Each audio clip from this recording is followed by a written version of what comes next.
What's up, everybody, and welcome to another episode of Monday Mayhem!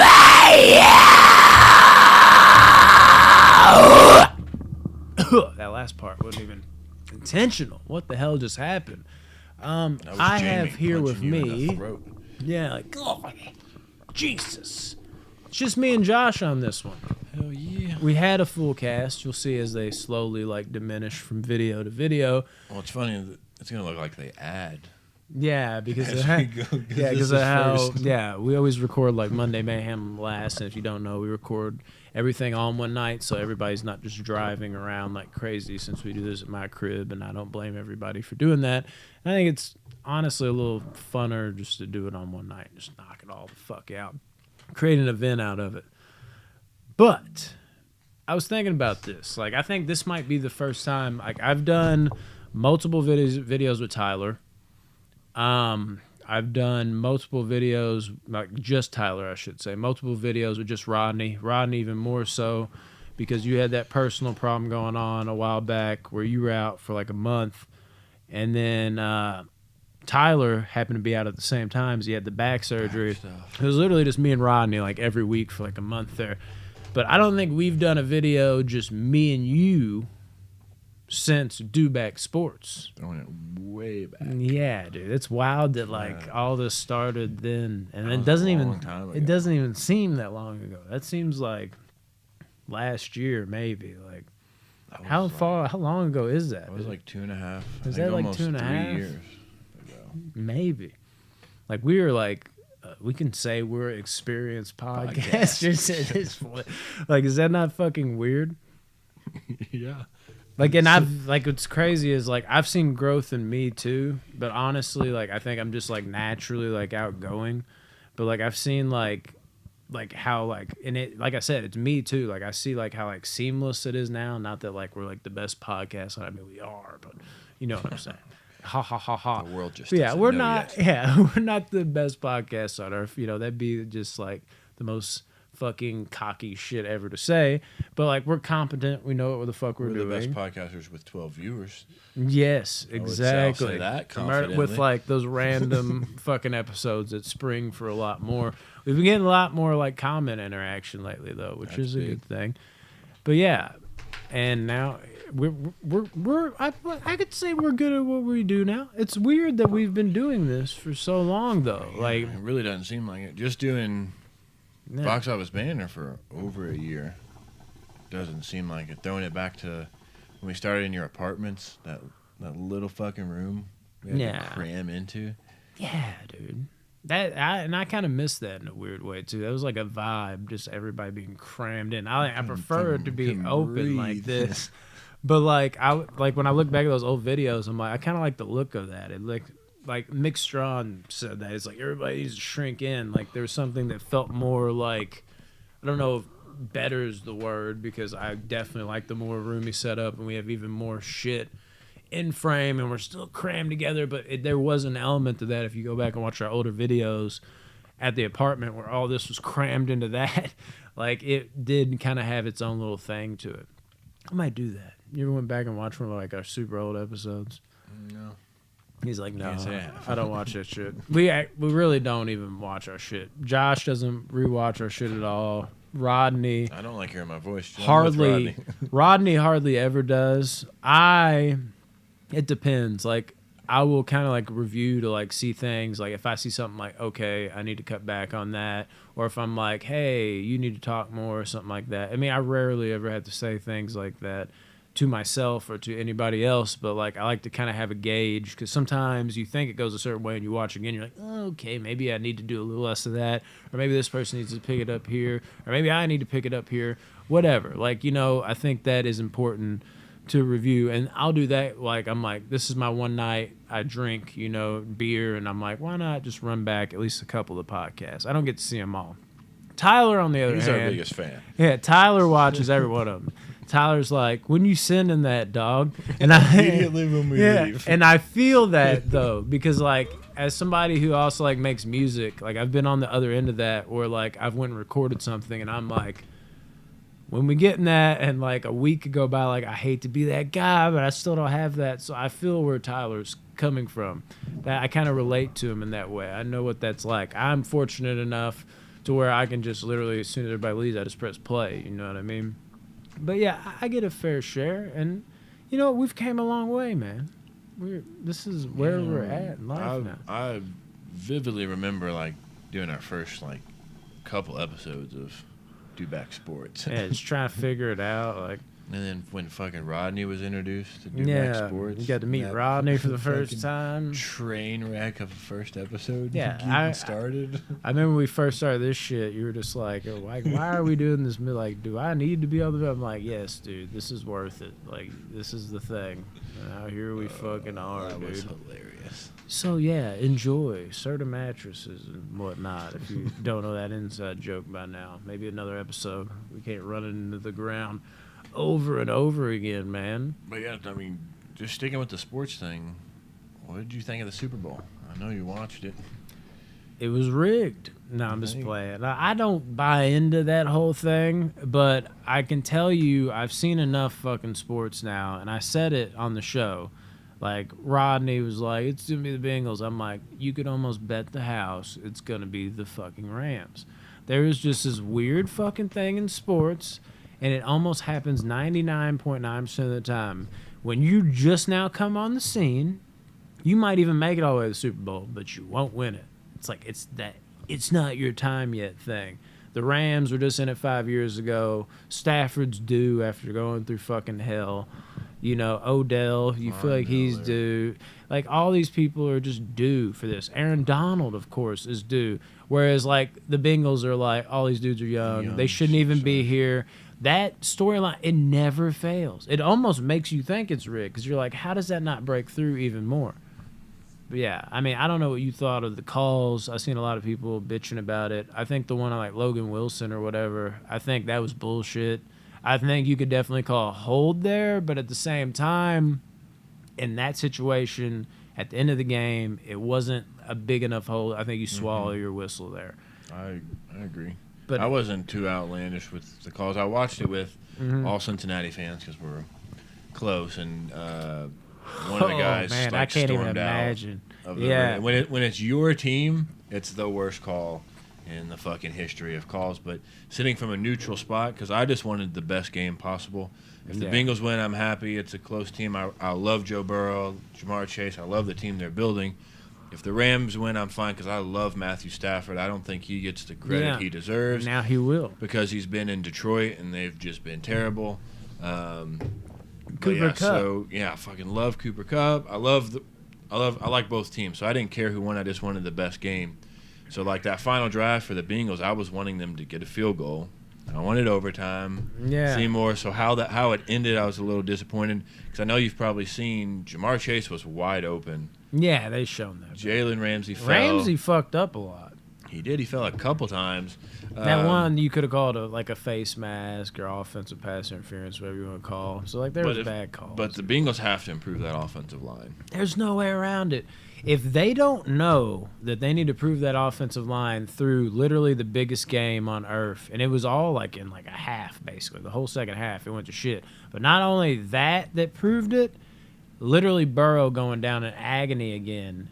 That tells you, like, how many times was he sacked in the playoffs? It was some outlandish number. Dude, you gotta fucking like, that's your franchise guy. I'm talking like all 7 draft picks. Your team's solid. Just fucking draft 7 linemen. And did you see? They should have took Sewell over Chase. So we're running that into the ground. I didn't read the full thing, but Carson Palmer made a comment to Joe Burrow about like, watch out for the Bengals, like, they're not going to be committed to you type of a thing. I don't know if you saw that or not. I didn't, but I agree with the sentiment. And then also, did you see Aaron Donald said he might retire if they won the Super Bowl? I did see that. He was talking about like crazy. I mean, going out on top. There's something to that though, man. Like, I mean, obviously, this will make sense because of what I'm about to go into. Dying is like a completely different thing, but you see these people and you wonder, like Tupac, he's an all-time great rapper. Will he be considered like the best rapper of all time if he would have continued and went into his greatest hits era? He went out at the peak of his fucking game on top as like a huge fucking MC, and then he's gone. He's taken too early. We cling to that.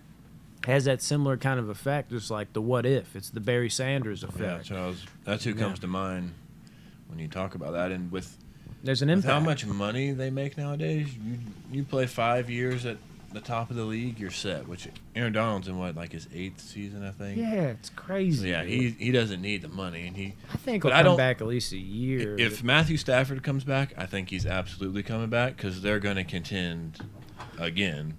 This is a funny thing to think about, dude. Matt Stafford, though, you think he's been in the league forever. You're like, oh, he won a fucking ring. You could almost think, like, this is just like the back half of his career. Do you know how old Matt Stafford is? How old he is or how many years he's been in? He's been in, like, 10 years. Yeah, at least for sure. But do you know how old he is? 32. He's 34. Which sounds old, but you look at fucking Tom Brady. Oh, yeah. 40-something.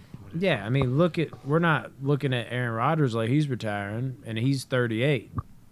I mean, Stafford just won a Super Bowl. I mean, he could play 6 more years and win 2 more rings. Like, I mean, Stafford could, and the worst part about it is I keep thinking about fucking Lions fans.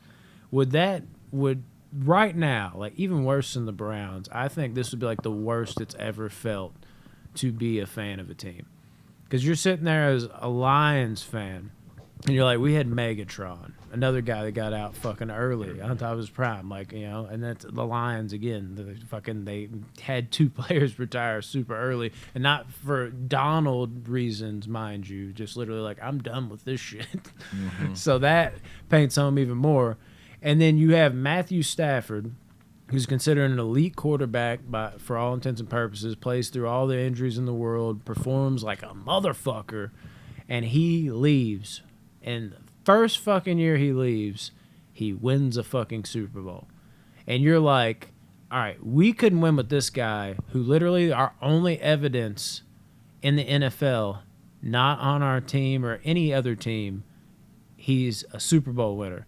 If we couldn't do that with him, quarterback being the most important position, how bad are we? And how bad is this organization? Like, we are fucked. Like, what are we going to get a great quarter? Like, when you're thinking, like, what's going to turn this franchise around? You're like, we get a great quarterback. That's first and foremost. But if you're a Lions fan today, you're like, even if we get, like, an elite quarterback, you're like, we just had him for how many years? 10 years, whatever it was? And the 1 year he went away, won a Super Bowl. He's a Super Bowl quarterback. We had that, and we couldn't do that. So what the fuck is the next guy going to do? I would feel like bottom of the lowest low if I'm a motherfucking Lions fan right now after that representation that he just gave. Yes, but I also think a lot of them are happy because they're glad to see Stafford win. I don't think any of them blame him for fucking leaving. No, that's not where I was going with it at all. I'm just saying, like, I think they're still celebrating because they love Matthew Stafford. But I know you've seen it. I know everybody, slightly a sports fan, has seen it. But that no-look pass he has to Cooper Kupp over the middle where he looks off, I believe it's Von Bell. The connection there is great. It was just from day one. That's textbook Hall of Fame type shit right there. Yeah. No look, let him off, fucking perfect pass. Yeah, that was beautiful. And have you seen I think Stafford was mic'd up for the Super Bowl when he threw the pass into the end zone and Kupp took like the helmet-to-helmet hit. Mm-hmm. Have you seen the video of Stafford running down to like defend?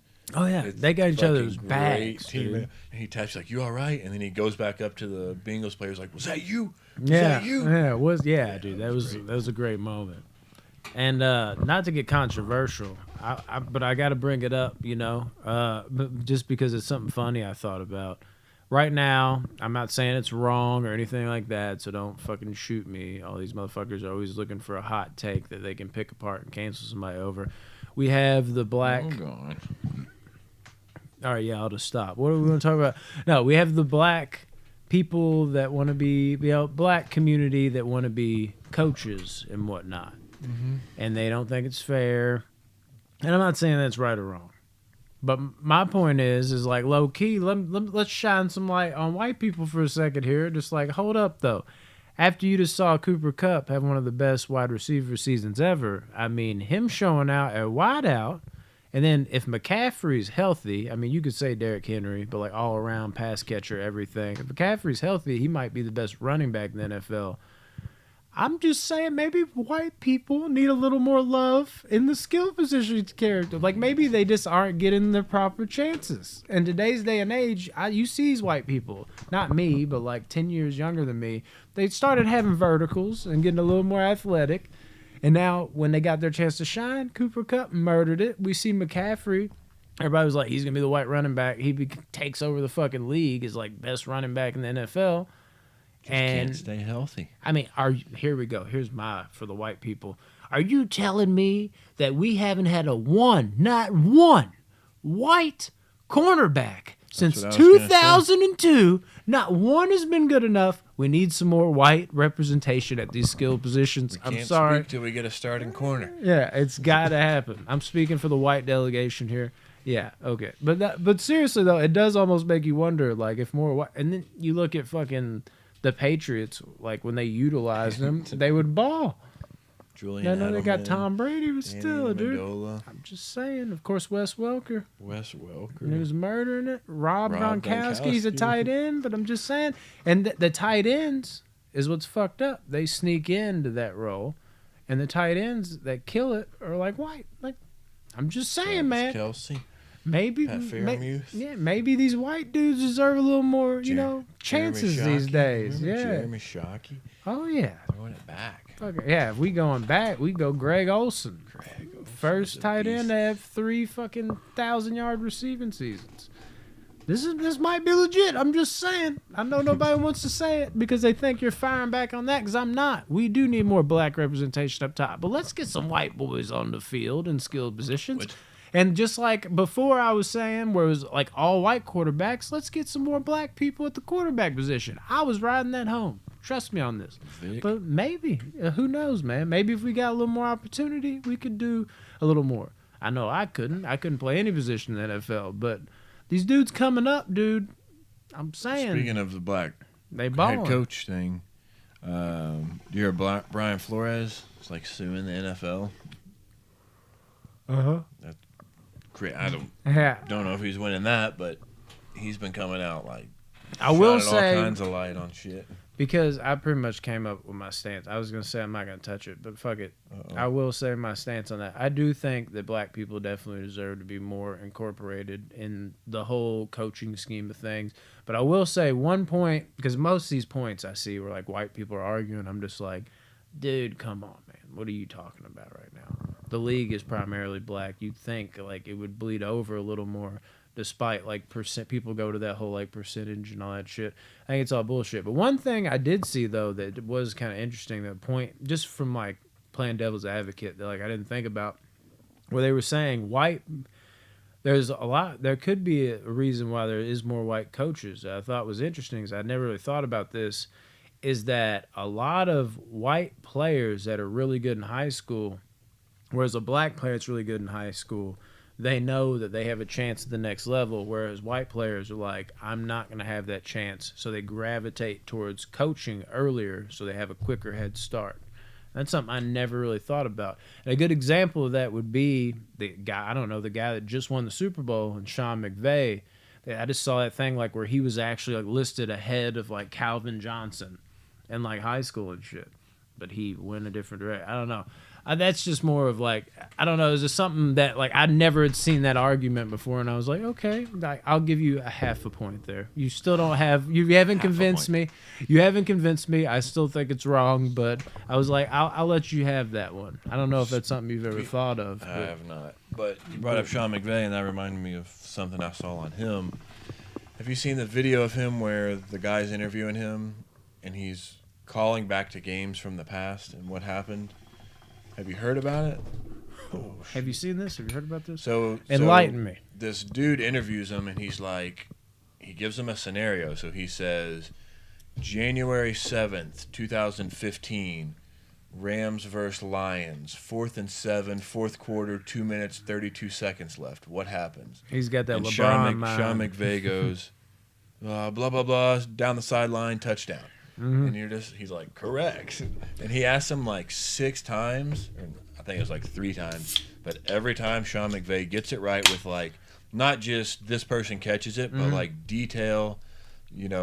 Robert Wood catches for 32 yards, jukes out. Mike Hilton on the 32-yard line takes it down, like in so much detail. And you're like, what the? I don't remember what I had for breakfast on Monday. Like that's just weird. I'm not even trying to like compare me to Sean McVay, but I can do that. No, but legitimately though, I have a weird mind like that. Where I do that. That's why, like, sometimes y'all will talk about, like, scores and shit, like, where, like, y'all won't know each other's score, and I'll just be like, you gave it a 9.5, or, like, he's like, I don't remember if I liked that. I'm like, no, you liked that movie, and you liked it in this order. If I care enough about something, I remember, like, every pass, every detail. The thing, though. How many games has Sean McVay coached? No, 100%. 230, and he can remember you just say this game, this time, this down. Like, just think about how many downs are in a single game of football, and times 200. And he's recalling it from 13 years. No, it's incredible. And I'm not saying I'm on that level, but like I have a weird, like compared to the average person, like I have a weird mind like that. You do, because I know like. With watching a game, when you say replay the first quarter, I'm like, I don't know how the first quarter went. And you've always been like, oh, Chad Johnson scored that touchdown on the right side. I'm like, I knew he scored a touchdown, but I couldn't tell you how he fucking did it. Even like with little things, like when I go to the grocery store, I know the money I'm gonna spend. I'm like, those chips are $3.99. That can of soup was $1.99. Oh, that loaf of bread that's up this week, it's $2. Like I have like a weird thing with certain shit. It means enough to me, and something as simple as grocery shopping does, because that has to do with my money. Yeah, like it's weird, dude. If I care enough. That's why, like, I've always been able to defend LeBron so well. I'm like, yes, that's true, but what happened at the 7-minute and 57 mark of game number 52 of the year of 2007 when he played the Jazz? He actually did make a 3 in that situation. It was the last time he was in that situation. So if he fucked this up that time, he's been in the situation twice. He's 1-2, so why are we holding this against him? That type of stupid shit, dude. I don't know why my brain works that way, but it does. Weird shit. But Sean McVay is obviously more powerful because he's winning the Super Bowl right now, and I'm doing podcasts like this. Like, it's wild to think about that. He's, like, right, like, my age right now is, like, when he started coaching.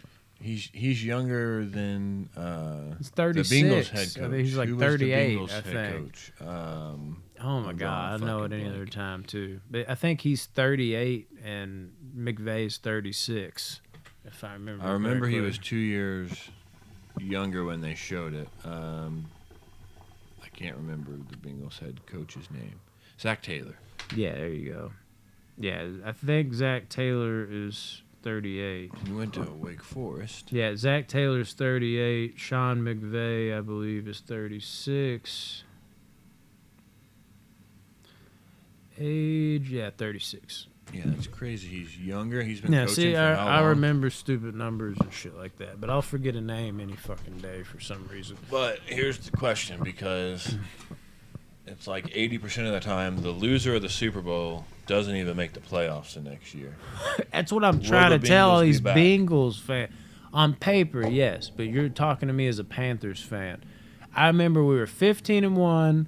We fucking at the time, it sounds funny to bring up Kelvin Benjamin, but we had no receiving core. People don't remember that. Like Cam Newton killed it that year, and his best receiver was definitely Greg Olsen, who's actually a tight end. He had, I believe this to be true, Philly Muhammad. Yeah, was not an option then. He had Philly Brown.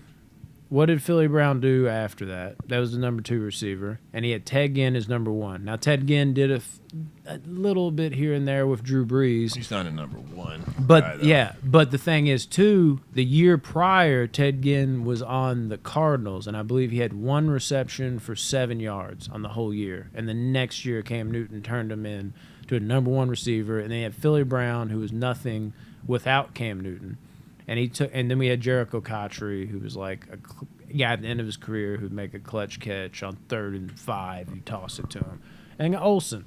So in my mind, I'm like, we're 15-1. everybody's not super young, but we have a good mix. These dudes will definitely be back. Cam's only going to get better. You know, you're thinking that at the time. It doesn't happen that way at all. He has a worse season the following year. And we're going to get Kelvin Benjamin back. And people forget that because Kelvin Benjamin ended up being a bust. But his rookie year, he had 1,000 yards receiving. I was like, and once we get Benjamin, we're going to be good. And then we've made the playoffs once since then. You think of it almost in NFL, like Madden terms. Yeah, the NFL flips it on its head like it's nothing. Once teams see... they get a whole year of game film. It's repeating as Super Bowl champs is like the hardest thing to do in sports. It just kills me, man, because I tell these Bengals fans, because we are in Kentucky, there's so many Bengals fans. That's the closest, and that's what was on TV all the time is Bengals, Titans, Colts. So many Bengals fans are like, but we're going to be back, though. And I'm like, dude, I swear to God, all my Bengals fans and people that are listening to Bengals fans, I'm not trying to take a shit on your parade. I'm just saying, don't do what I did and get too fucking hyped and set yourself up with false hope. I'm agreeing with you. It looks like you're going to be right back and you're going to dominate for years to come. But I've seen this movie before in the league, and I've seen this movie before even more greater in a 15-1 season and losing. It doesn't always pan out that way, even if it makes the most sense on paper. Short answer. If they improve their offensive line, they'll be back. If they don't, I think they're going to struggle. But I think they still possibly could. But you got Joe Burrow goes down, you're done. You're done for. Like you're not making the playoffs there. Your season's over. So you have to protect him. You got to build an offensive line. Like even Tyler Boyd isn't like super old. And then when you think of Joe Mixon, for some reason when I think of Joe Mixon, underrated running backs, I think he's older than what he is. I think he's like 25. I think he's one of the. What's Joe Mixon's age? I feel like he's been in the league 6 years. I say he's 27. Joe Mixon. What is he like? I was thinking he's 25, maybe 26. No, he's 25. Joe Mixon's only 25. See, I just keep remembering. So next kind of question. We'll just roll with this. Will be a do-back sports episode. Oh, I'm still talking about the stupid jokes. So wait for that if you don't like sports, if you even can bear it. But if you love sports, it's a surprise. Congratulations. Who would be your top 5 young quarterbacks? Like you would start a franchise with? Because you're not picking an Aaron Rodgers. Oh, no, yeah. Or the Tom Brady, because they're at the end of their career. So, like, top 5 young guys. I need to see a list of that. Number 1, Patrick Mahomes. Can we agree on that? Mahomes got to be 2, there. Josh Allen. I'm choosing Josh Allen over Mahomes. Low key. I think I am because Mahomes has looked like shit in the biggest of games too many times. Even in the Super Bowl, he looked like shit. It took him throwing it was literally a punt. I don't know how it got completed. Just that's how fast Tyreek Hill is getting behind the defense. He sprinted to a spot, and Tyreek Hill caught it like a punt and then turned around and cut it 20 yards. And then they ended up winning the game. They scored a couple of touchdowns. And he didn't look good. Even in that pass, he threw up it looked like, I was like, he just threw a prayer up. And I'm like, what the fuck? Like, Hill's open. And I thought they were done. And then the Super Bowl fucking last year, dude. Not this past one, the year before. He looked terrible. And then he looked really good. Here's the thing. He's made it to the Super Bowl, though. Josh Allen has not. Yeah, I think. So that's the argument there. Yeah. But me personally, I honestly have seen enough of Mahomes where I think Allen's only going to get better. I would choose Josh Allen first. I don't think that's the popular opinion, but I'll go on that. Mahomes second, yes. So we'll agree with the top 2 flip order. So who's 3? Justin Herbert. Okay, we're agreeing there. Over Joe Burrow would be my 4th. Would be 4. I know I'm probably forgetting somebody. I'm trying to think of a 5th. I know I'm going Kyler Murray. Yeah. Kyler's great, man. But there's other times, too. I look at him. Pretty bad. It's very like boom or bust with him, it feels like. Yep. Deshaun Watson, too. You can't forget about him if he gets that Lamar shit. Jackson. Yeah, Lamar Jackson for sure. I don't know. Lamar just doesn't do it for me. I still don't think he's that passer. He had that year. Now, he had moments this past year, but he also had really low moments, too. So it was like a weird year where like he bounced back after the MVP season, but he also didn't at times, too. But it was still like a better season, and he had spurts where it was like, oh, shit, this dude's elite again. But I worry that Jackson might have had the situation like Newton had, where like it just kind of caught up to him. And I don't know if he'll ever be like that elite guy again. I wouldn't take him top 5 for sure.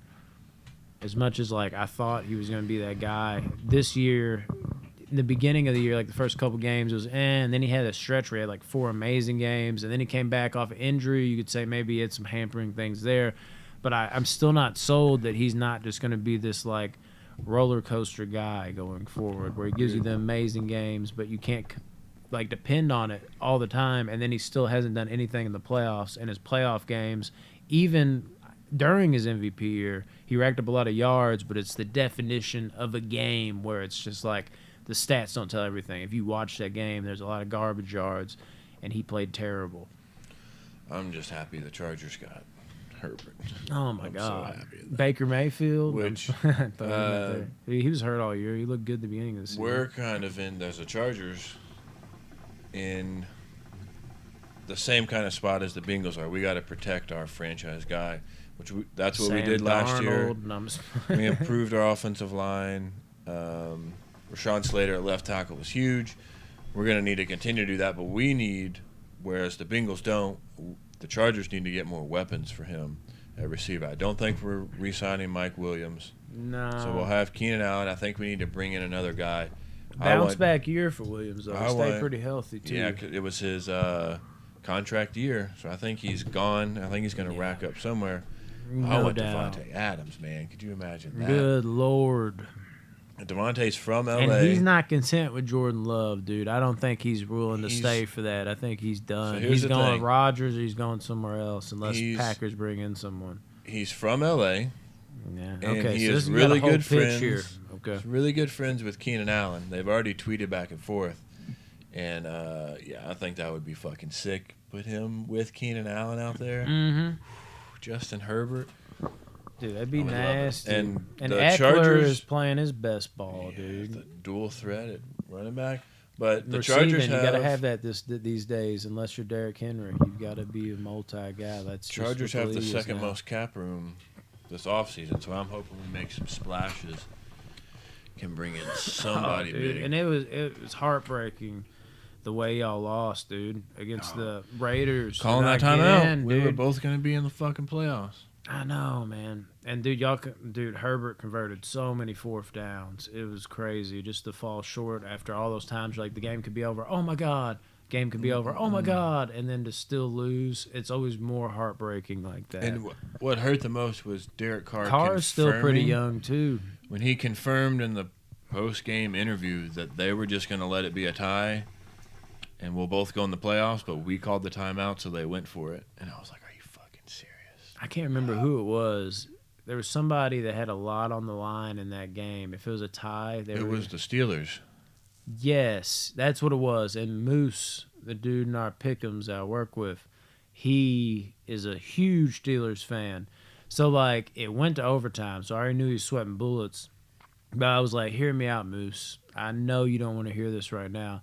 But not only is it like it's not likely an overtime ends in a tie, but I'm not even going to bring this up. You already tied once this year, so that sucks. Or the Steelers tied once this year. That has nothing to do with that. My bad. I was mixing shit together. I thought I was talking Steelers and got turned around. But what made this overtime interesting is there never been an overtime that not only is it not likely to end in a tie, but if you're going to end in a tie, it's right here in overtime, obviously.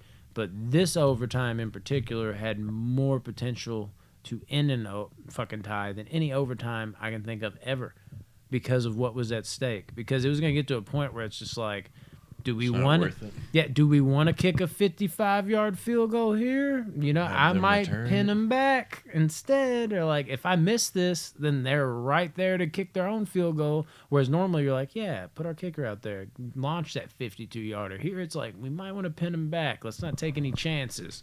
So, and that got really interesting at the end of the game too. Everything's falling, dude. Jesus. But yeah, that hurt. All right, we've talked a lot about sports. You got a story you want to tell? I want to talk about the Panthers. No, I'm just playing. There's nothing to talk about. They piss me off. You are. I'll tell stupid shit. I almost killed somebody at work. That was funny. Or it wasn't even really my fault. That's what they all say. We might say that for another time. I will tell you this much, though. Something that happened that I thought was hilarious. Arya is just now getting good. This was like a couple weeks ago at potty training, finally. Like, people, like, I even felt like, I'm like, she should be potty trained by now. But at the same time, I'm just like, what do you want me to do? Stuff her in the fucking toilet? If she's not going to go, she's not going to go. So it was like, got to the point where I'm just like, is she ever going to fucking use the toilet? And she finally started using the toilet. And my brother knows about this because, you know, he comes in and, like, she might be on the toilet like, I go poop. And he's just like, all right, I'll wait. Jesus, because I have to have the door open because I'll let her do that business. And I'll kind of peek around the corner, make sure she's good. But she, like my brother, kindness of his heart, such a gentleman. He got us Long John donuts from Sugar and Spice. And Aria would just, when she eats something, she could drag a dinner out for like 3 hours, to the point where it's just like when she finishes it, like if she can drag a lunch out like that too. So like 3 hours go by, it's like, all right, you ready for dinner? Like right now? Like, because you've been eating for 3 hours. Like, eat, damn it, kid. And she had this Long John in her hand for like what felt like ever. And she finally finished it, just, you know, like playing with her toys, still holding it. And there's just chocolate mushed all over her hand. And I got to the point she was like about to touch it. I'm like, what are you doing? And she's like, huh? And I'm just like, go fucking clean that up. And she goes into the bathroom, and I'm thinking she's going to wash her hands. And I'm like, what's fucking taking her so long? So I go in there, and she's wiping it on the, like, toilet paper roll. Not taking, like, pieces of toilet paper out. She's literally smudging it in the toilet paper roll. I'm like, Aria. She's like, what? And I'm just like, in the sink. What are you doing? And I was like, God dang. And I went over to like grab the toilet paper, and I was like, wait a minute. You know what? I'm going to leave this chocolate on there. And I fucking went down to lay down, and I knew my brother would come downstairs at some point. And he's like talking to me, and I like put my hood up, acting like I'm relaxing because I'm chilling in my beanie because it's kind of cold. And he's talking to me, and I'm like trying not to crack up. Now I know he's about to go down into the bathroom, and he went into the bathroom. And the whole time he's in there, I'm just laughing because I'm like waiting for him to discover this. I'm wondering if he's gonna be like, "Oh my God," or something, or maybe he doesn't notice if he's taking a piss. But he's taking forever, so I'm like, he's probably taking a shit, and I'm just waiting for him to like realize what's on there. And I never get that. And he opens the door, and I'm wondering like, is there any like, is he gonna even recognize this? And out of nowhere, while I'm sitting there trying to contain my laughter, and I really couldn't, I was just like doing this like real hard. And he's just like, Brandon? And I'm just like, yeah. He's like, we need to talk about something. And I'm just like, what about, dude? Like trying not to laugh with all of me. He's just like, I'm not for sure, but you need to come look at this. I'm like, what is it? He's just like I said, I'm not for sure, but it appears that there's like a gigantic smudge of human excrement all over the toilet paper. And at this point, I can let out my laughter because it sounds ridiculous. I'm like, what? Human excrement? And I go in there, and I'm just like, oh, my God. I'm like, Aria, did you... Oh, my God. And he's just like, I knew it. She shit on the toilet paper roll and got shit everywhere. Like, did you not know? Did you clean her hands and all this shit? And I'm over here, like, just playing it off like crazy, like laughing with him. And he's thinking I'm just laughing at the fact there's shit all over his toilet paper. And I even, like, towards the end of it, I had decided, I was just like, he's like, so, I mean, it's shit, right? And I was just like, hang on. I'm like, no, it's definitely not shit, actually. And he, like, looks at me, he's like, what were you going to do if it was shit? And I'm just like, oh, I don't know. And then I was Spit like, it out. yeah, and I had to like come clean. I was just like, yeah, dude, that was a chocolate Long John. Aria's dumbass wiped it all over. I couldn't help myself. I was like, I had to do that. But That's funny. yeah, that was fucking cracking me up, dude. Some funny shit for you people that don't like sports, and if you stay to the end If you of stayed it. till they're not here anymore. They don't Yeah, like yeah. Or if you sports. like sports, you also like funny shit stuff. stories. Here you go. We can't get out of Monday Mayhem without at least telling one shit story, even if it isn't exactly a shit story. But yes. Yeah, all you do-back sports listeners that did not follow us over to... You're welcome. Yeah, like, there you go. Who knows? Maybe there's like one or two people in the wings that just don't comment on shit. Because that also does happen. There's those people just like, I just don't want to say anything, but I'm going to listen in quiet mode. I feel like that makes up like 80% of people. And I see that sometimes because there's like there's been a couple times where somebody's like hit me up just like, by the way, love the podcast. This is pretty funny. And I'm just like, I didn't even know you listened. Like, what the fuck? He's like, yeah, dude, I've been looking. I'm like, you just let me Drop a know or comment. anything. Like, it's just like, yeah, I'm just more of like the, like, there's just people that do that. There's even, like, I know people that, like, don't post a single thing on Facebook, and you wouldn't even know they're active on Facebook. But when I'm with them, they're just scrolling through Facebook. I don't even give a fuck. One person, I'll give him a shout out right now. Fuck him. Remy does that. He's constantly scrolling through Facebook, but he makes a post once every, like, 7 months. Gotta stick with the times, though. We got Yes, anything sir. else? We ready to wrap this? We can wrap it, dude. Wrap it. Been a and late tap it. night. All the shit we got, dude. We did 4 knee-jerk reactions, did 4 movies because it's the fucking Marvel shit. We got this Monday Mayhem. We got news. We got all types of shit coming at y'all after tonight. So be ready for that. Love you guys. Peace.